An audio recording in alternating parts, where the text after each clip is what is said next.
The Final Story is proudly brought to you by Kodak Picture Kiosks, now with AFL photos, and Elastoplast Sport, supporting your passion.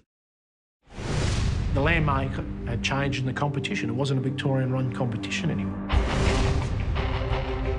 At some stage, we've got to take on the big bully. This is our moment. We've got to take these boys on. I think success comes without comfort. They had silverware, we had nothing. The mantra was thrown around, too old, too slow. Because we didn't want to give up our throne, but they wanted it. Winning wasn't expected at Hawthorn, it was demanded. It was like coaching 30 kilometres east of Alice Springs. A sensational era. And the 7 grand finals in a row, that's something pretty special. What you're thinking before a grand final is just whatever it takes. Whatever it takes. Well, it's been worth waiting for, hasn't it? The West Coast Eagles in a grand final. If you're going to lose a grand final, it's probably better not to be in one. And the club pretty much went into a crisis. So I was in for my biggest lesson in footy, I reckon. Well, you don't qualify on top if you haven't got any guts, and they're showing it now, the West Coast Eagles. They weren't going to just give us the cup.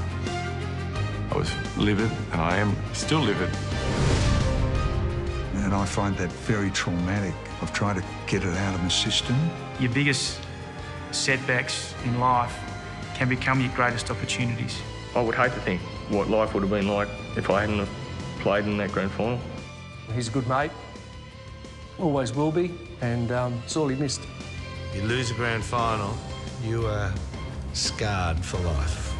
The message was loud and clear. These guys are in our way, let's knock them over. 20 men versus 25,000 today. The two heavyweights in the competition are slugging it out. Did we see that game coming? No, it was a cracker.